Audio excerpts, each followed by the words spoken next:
So have you been wondering how some wealthy creators are selling offers like 200K, 500K, 1 million? And you're wondering how, what are they doing? It's not the work that they're putting in. They're not working harder than you.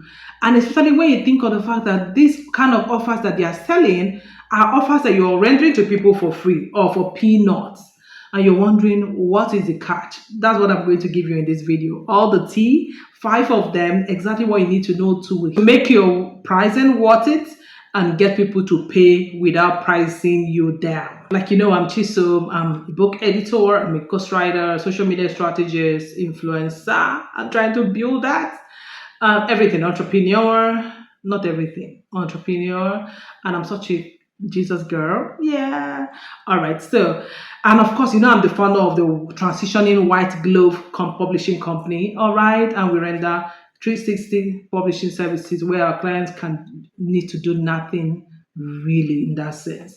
And they get their books done and everything, marketing, sales, PR done for them.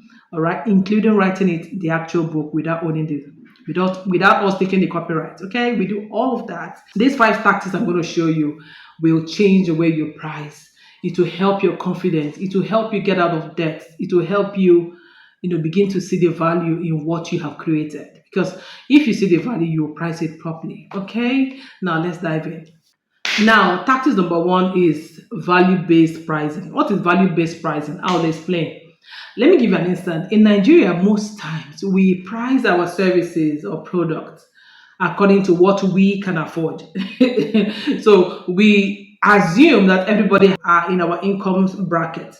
We don't price according to what the clients value, what the client wants. We price according to what we can afford. And so that makes it very hard for us to get the kind of client that we need. For instance, I worked with a lot of pastors in particular, and we have worked with a lot of pastors at local study boards. This particular pastor came to write her book, and the book was to position her as a thought leader in her industry. I didn't charge her, as per number of hours we're going to use or per page or per word. I charged her per the value that she's going to get. By the time she becomes the topmost known brand or personality around her sphere, is positioning her to be an industry authority. So that was the value I priced for. And at that time, it was 4.5 million naira, really. Not a lot of money, but you know what I mean. And she paid, right? Now, I was almost at the brink of, looking at my mind and pricing something like 700K, 800K. And I was second guessing myself, but I put that price and I was like, okay, is either she wants it or she doesn't want it, right? For the kind of thing she wants a lot of value. She wants to shift her perception, how people view her, even though she was a pastor, right? And then that was what I had to price for, and she paid. Now, this principle was something I had to pay to learn myself from one of my coaches in 2019. She was the first person that I heard that say price according to the value you're giving your client, and that's what it had. For instance, you're going to make someone become well known in their industry, get them more clients, people trusting her the more, and that in value monetarily is a lot plus more. Then price a fraction of that. If it's 1% of that, 5% of that, that's how to price for value. Don't price according to, people now are charging for ghostwriting this amount. Maybe I should just add a little and charge. No, that's value-based pricing.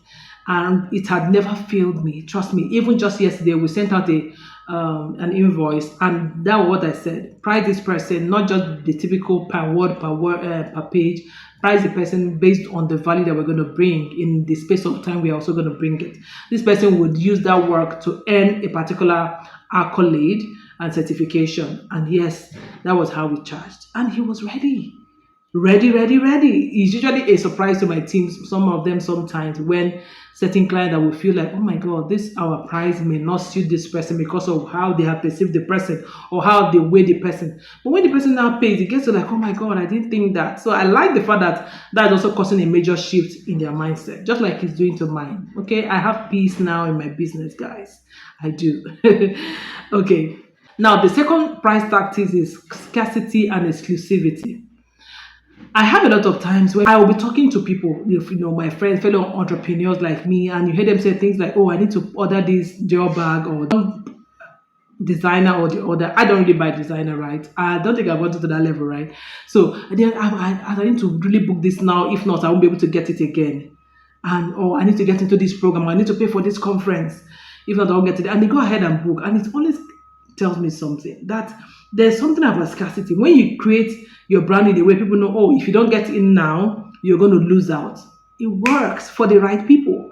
Also, I remembered how that even in our ghostwriting services, which is premium, we don't take a lot of clients. We take like 5 a year. Then the next year we scale. Because if 5 people are paying you 12 million naira in naira, each, and you have a lot of deliverables to do, you have to get working. Your time marketing will be slated for the next year. So people are coming in to say, okay, we want this already, because work well done is better than work done anyhow in that sense. So yeah, that's how it works. So scarcity creates that feeling of exclusivity, premium. Yeah. Say with me, premium is limited. Say with me again, premium is limited edition. That's what it is. So make your offers, price them properly, but then go a step ahead to make sure that people know that you can only get it within this time frame to this time frame, and that's all.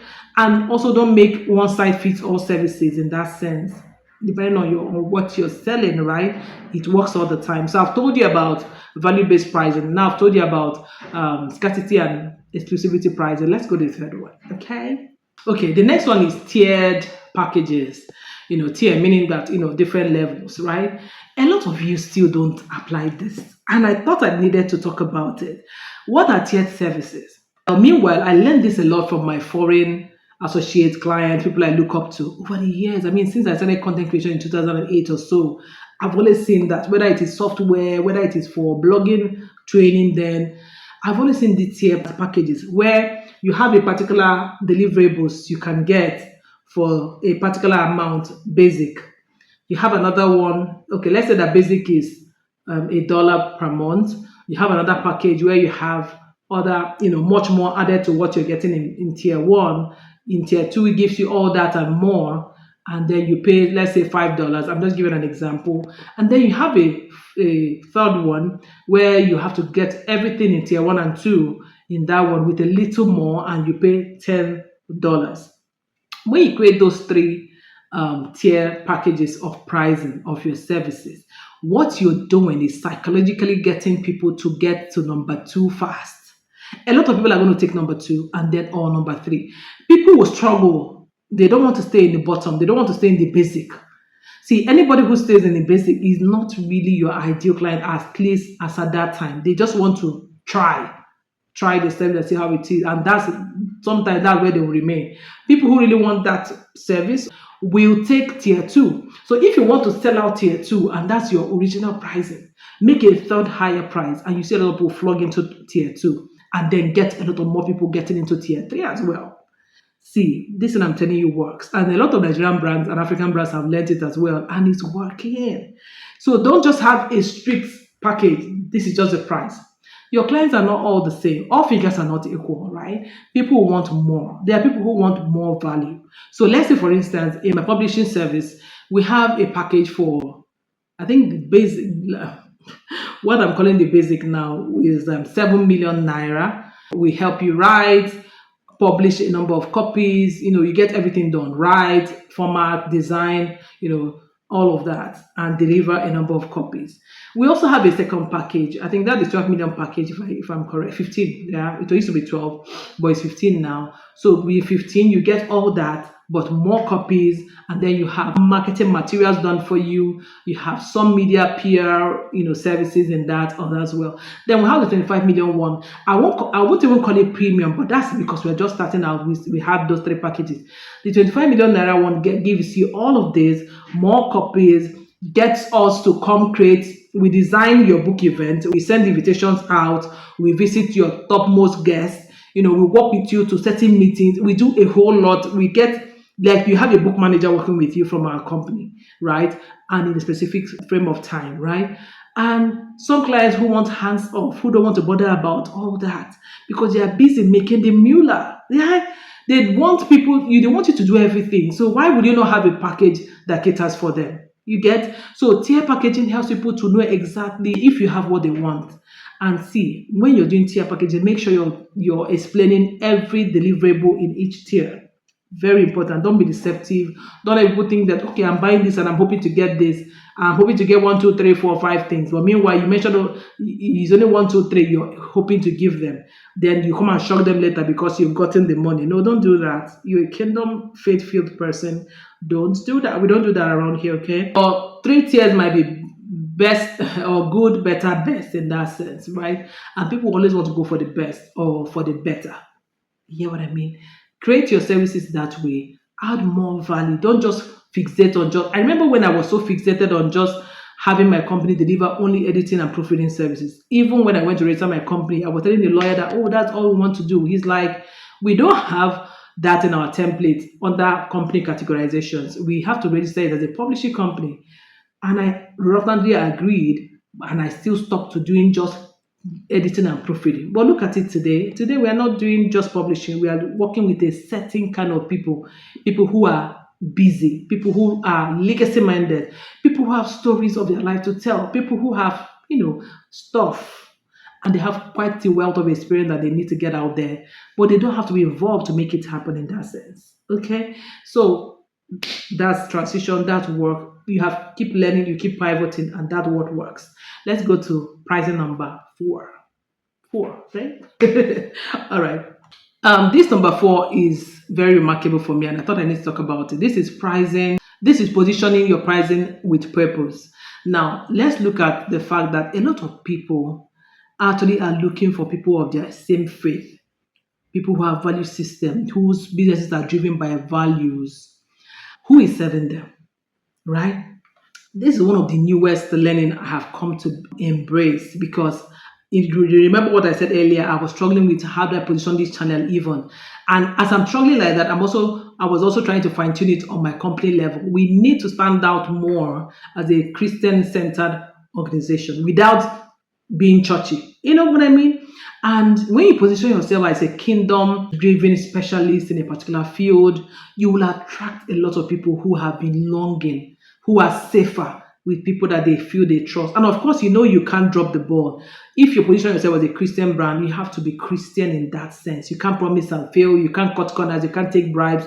You can't promise what you don't want to deliver, right? So there's so many things that goes with it. And trust me, I know a lot of people who use scriptures like Proverbs 22, 22, 29 in their brands.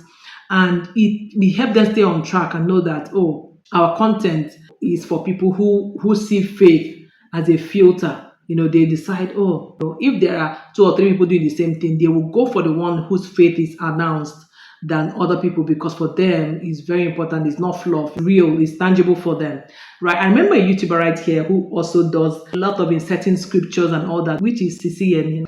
CCME has always been somebody I follow. I mean, I followed her for 12 years without even knowing. That could be one of the things that kept me following her. Like I've watched her get married, give birth to all her 5 children. I mean, and we're still here, right? She puts all those scripture and all that, and it's so appealing. And for me, as a Jesus girl, it was something that was attracted to her brand, that attracted me to her brand. So yes, when you notice those things, people have an inclination to go to people they feel, oh, this person gets me. And trust me, that kind of positioning for purpose is very rare. So it's something you can think about. It's very, very rare, and trust me, it's so needed. So needed. Yeah. So brand yourself as a value-based brand and see the magic happen. And that, of course, decides your pricing. Yeah. So you want to attract Christians, for instance. I'm using Christian as an example. It could be Buddhist, it could be Muslim, it could be even a sect, right? It could be young people, it could be, but whatever it is, it has to be that you have certain value systems that that people you're trying to attract have as well, and they're high paying and they get you, right? Also, the final one, but of course not the least in any way, is anchoring your price on the transformation and change you're bringing to the table. The result you help your clients get, not just pricing by hours or by page or word, right? For editors like me who we always price, of course, standard by words or by pages, right? Or time, right? Is not so. This is a pricing that comes by not just, oh, this is how long it's a 10-hour work, so we'll price for 10 hours. No, you look at the transformation it will bring, the result, who this client will become after you're done with them. So in this sense, you're not selling hours or pages or words, you're selling results, transformation, right? Who this client is going to become after you're done rendering your service is what you're pricing for. The transformation, the change. Are they going to move from never ever published a book for the first 50 years of their life to becoming multiple authors in 5 years? That's a huge transformation, right? So you charge per project like that. You get what I mean? So don't tie your pricing to timing and all that. Price it to the transformation it brings. Okay, it looks like it's almost the same with the first one I mentioned, where I said price according to the result, or rather the value you're giving them. But it's slightly different if you think about it, where you're not pricing, you're not conscious of timing, pricing, pages in that sense. You're just looking at, okay, what will each of these books make them achieve for them? Okay. Like in Nigeria, I've helped a lot of clients do their books. I remember a particular client, she was turning 70, and it was actually her children who came to us to help write her memoir. I won't call it an autobiography, so the memoir we wrote. It was an autobiography in that sense. I remember, right? It was an autobiography, taking all the way, telling the story of her life, background, how she started the schools. She had a couple of schools in different states in Nigeria. And yeah, that was even a book that they made that they gave out for free during the 70th birthday. It was a status symbol for them. So we charged them for the transformation that was going to bring. That was her first book as well, even though she has been an entrepreneur for over 40 years at that time of her life and has made such an impact. She's a multi-employer. Her children have even grown to step into running the school.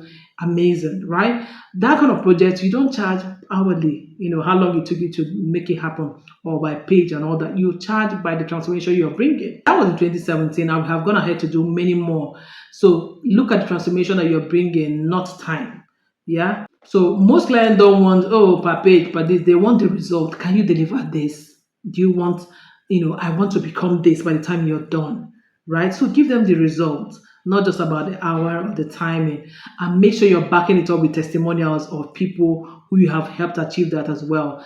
Testimonials go a long way to help people to, trust your brand in that sense, right? Did any of this ring bell for you? Is it something you're going to use? Which one? One, two, three, four, five. Which of them is something you are going to apply to your business right now? Let me know in the comment section. And trust me to you, you don't have to hustle more to earn more. You just need to be strategic like this. This is what wealthy creators do. This is what anybody who makes money does, right? Volume. Is either low end and more people, or high premium and less people, right? And maybe I will explain this concept more in another video, but for now, you just need to think like the people you want to serve.